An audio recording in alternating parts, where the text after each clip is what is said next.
जिस प्रकार को षड्यंत्र रचते हैं मदरसे में जाकर पूरी व्यवस्थित गुप्त रूप से, उसी प्रकार हमको भी ऐसा ही करना चाहिए। और ये क्या चल रहा है, कुछ नहीं होने वाला तुमसे। जिस प्रकार हमारे पास कोई भी हथियार नहीं है, उनके पास मस्जिदों पर घरों पर पत्थर आ जाते हैं। हमारा दुर्भाग्य है हिंदुओं का, जो हमारे पास ये तो फ्री में मिलते हैं ना पत्थर, तो खेतों में जाओ कहीं भी मिल जाएंगे, हमारे घर पर एक ईंट नहीं मिल पाती है। ये हमारा दुर्भाग्य है। और ऐसे चिल्लाने से कुछ नहीं होगा, हमें शपथ लेना चाहिए कि सरकार को साक्षी मानकर कि इनसे हमें कोई भी सामान, कोई भी चीज या इनका बिल्कुल पूर्ण रूप से बहिष्कार करना चाहिए। ऐसे थोड़ी आवाज पहुंचने वाली, क्योंकि इनको तो प्रशासन ने बहुत मजबूत कर रखा है। इन्हें 5 किलो गेहूं मिल रहे हैं, 8-10 बच्चे होते हैं, 15 बच्चे होते तो 75 किलो हो गए, 75 किलो चावल मिल ही रहे, शक्कर मिल ही रही उनको, पूर्ण रूप से वो तैयार है, उनकी आर्थिक स्थिति कमजोर है ही नहीं है। और ट्रेन का किराया फ्री है ही, हॉस्पिटल में जो बीमार हो जाते हैं उनके लिए व्यवस्था सरकार ने करी रखी है। ये हमारा दुर्भाग्य है, उन्हें पत्थर फ्री मिल ही जाता है, उन्हें हथियारों की आवश्यकता नहीं मिलती और हमें भगने के लिए तो कुछ भी नहीं मिलता इसके अलावा।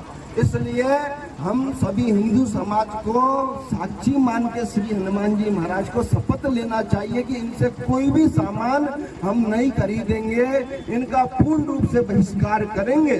अगर हम बहिष्कार अगर इनका करेंगे, इनकी यहाँ से आर्थिक स्थिति कमजोर होगी, ये कमजोर होंगे तो हम इनके ऊपर खूब चढ़ाई कर सकते हैं कभी भी। और हमारा दुर्भाग्य ये है कि हमारे हिंदू समाज ही जो आगे बढ़ रहा हो, जो आगे चल रहा हो, उसकी ही टांग खींचना सबसे बड़ी, इनका ही विरोध करना है। अगर 80% हिंदू हमारे पक्ष में तो 10% और 20% उन्हीं के पक्ष में है। अभी सोचने वाला विषय है, सनातन धर्म में कहाँ पर है कि शोभा यात्रा निकालो, भाई तुम कैंडल मार्च निकालो, कहीं जाकर रैलियां निकालो, अरे कभी निकलता ही नहीं। अखाड़ा निकलता है तो सनातन में तो अखाड़ा निकलता है, हथियारों से जिस दिन लेस रहोगे ना तो मजाल के कोई भी जिहादी फड़फड़ा जाए, एक भी नहीं फड़ा।